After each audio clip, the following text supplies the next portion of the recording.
Montana's news leader, this is the MTN 10 o'clock news. Good evening and thanks for joining us tonight. I'm Russ Riesinger. President Biden says he is focused on what he called one of the largest, most difficult airlifts in history. And there are also reports that the Taliban is becoming violent with many who are fleeing or trying to flee Afghanistan, including Americans. This was the scene at Kabul's airport as desperate evacuees showed their passports to get through security. Making remarks for the second time this week, President Biden made a promise that all Americans who want to come home will come home. The president again defended his handling of the crisis erupting after the Taliban rapidly swept into power. Consensus opinion was that, in fact, it would not occur if it occurred until later in the year.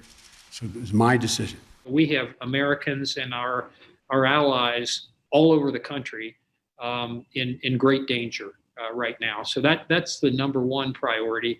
But over the long term, it's all that weaponry that's now in the hands of the worst of the worst. So far, the U.S. military has evacuated 18,000 people since the end of July, including 5,700 people in the last 24 hours. President Biden said he's made it clear to the Taliban that any attack or disruption will be met with swift and forceful response.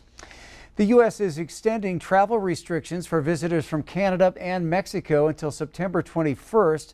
That means people who want to come to the U.S. for non-essential travel through land will not be able to enter the country. Homeland Security says the Delta COVID variant has made it unsafe to welcome international travelers. The restrictions do not apply to trade, U.S. citizens, and permanent residents, as well as people traveling for medical reasons and school. We caught up with Governor Greg Gianforte this afternoon in Billings, who says that some small businesses he visited with in Shelby this week are losing 20 to 30% of their business because of the closure.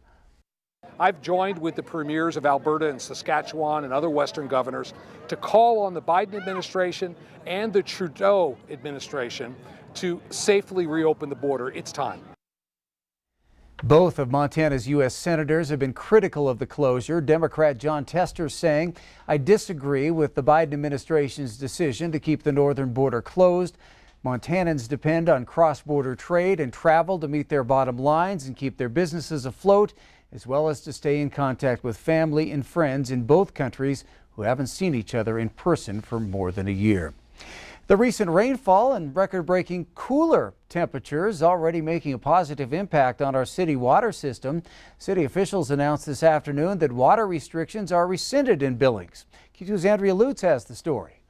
After a serious amount of rainfall and Billings seeing record low highs, our once implemented water restrictions no more. Those with the Billings Public Works put restrictions in place back on August 2nd for no watering on every Monday until September 6th. But the weather and the community helped to get those restrictions lifted. Officials say even before the storm arrived, they were seeing a 10% decrease in water use on the days water restrictions were not even in place. That's from people tightening their belts. Overall demand dropped, relieving pressure on water capacity and stress on the equipment at the water plant. Those with the water department say they've been really encouraged by the community's willingness to chip in and help keep demand low. So as a reward, restrictions are now lifted. Billings was one of a handful of cities across the state to adopt water restrictions during this record hot summer. But Mother Nature turned on her own faucet, helping to decrease the demand in the tank in a considerable way. In Billings, Andrea Lutz, MTN News. Thank you, Andrea. The situation with the water department's equipment was not ideal. City officials say some equipment was starting to fail because of overheating, both from overuse and from the outside temperatures. All right, turning to Chief Meteorologist Ed McIntosh. We've had a whole summer of heat, then this quick change to chilly and wet. So what's next? As we start looking into the weekend, we will start to feel the transition in the weather. Temperatures today starting to edge up from the really chilly temperatures from yesterday, and tomorrow about 10 degrees warmer. Notice how the temperatures want to peak around Monday, drop back down, but then we start to see them climb back up again. So we looked ahead as we started getting into the early part of September, and September overall still trending with a 40 to 50% chance of hotter than average temperatures temperatures again for yet another month. Certainly you're not going to be hitting temperatures into the 90s or triple digits as we've seen them be, but still above the seasonal average. And we're also trending back to drier than average air, about a 40% chance of a drier than average September. We'll take a closer look at the short-term forecast in a little bit. It's fair time, and not just here in Billings. In Bighorn County, a tradition that has gone on for generations is also underway this week. Q2's David J. checks in from the Crow Fair. This is the 102nd Crow Fair. Tribes from all over come to help celebrate. And the powwow is a big part of the fair, and the grand entry is a big part of the powwow. It's very special. It's one of the biggest highlights of powwow. You see all the best dancers, you'll see all the awesome regalia, the beadwork. Everybody's just coming together, visitors from near and far, coming together and celebrating with one another, through song and dance. Walter Runsabove has danced the Crow Fair powwow for 25 years. This year, he's the arena director. Well, you try to dance as long as you can, try to sing as long as you can. So this year, unfortunately, like I said earlier, I won't be able to dance. Usually I've been dancing on this. I get to knock it off the bucket list. It's been one of my dreams to work this powwow. I finally get to work it this year. But my son Cactus Runsabove, he's going to be dancing. And it's going to be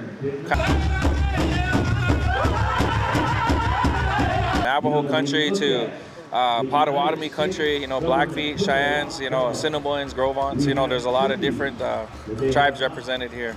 Celebrations like this, they bring people together to showcase singing and dancing, and if anybody wants to pleasure dance, they can pleasure dance for their families. If they want to be in contest, they can contest as well. A lot of past singing champions came through here, so it's a rich history, and this powwow grounds that we get to dance on, it's really unique to that, to showcase that aspect of singing and dancing.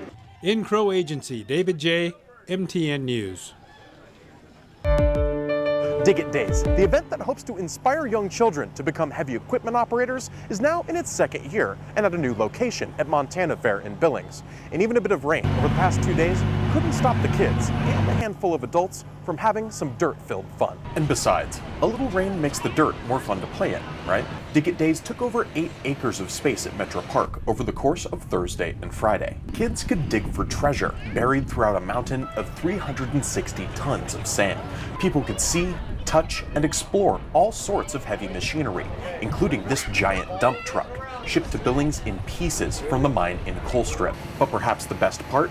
People got to operate some of the machinery for themselves. Dig It Days was organized by Jonathan McNiven, who also serves as editor for the Yellowstone County News. He said everyone that he's talked to that helped bring equipment to the event are hurting for operators or other skilled labor positions. The feedback that I've been getting from all of them is, yes, we need help. We need those workers. We need those skilled trades. And this is just an opportunity to connect, kids and adults and young adults and high schoolers with good paying jobs that are out there. We've got to power Montana with, our next generation of kids, and what a better way than trying to have them connect with the equipment, learn about it, learn about safety while they're doing it, and and have fun. Dig It Days was free with the price of fair admission, but 10% of the event's share of the gate fees will be given back to trade schools for scholarships to help educate the next generation of builders. In Billings, Mitch Schlage, MTN News. I'm Brandon Warren, and coming up, we're going to talk about how the first 3 days went at Laurel Public Schools. Hi everybody, Scott Breen at the Barrio. Coming up in sports, how this boxing ring helps this 12-year-old and others make better life decisions.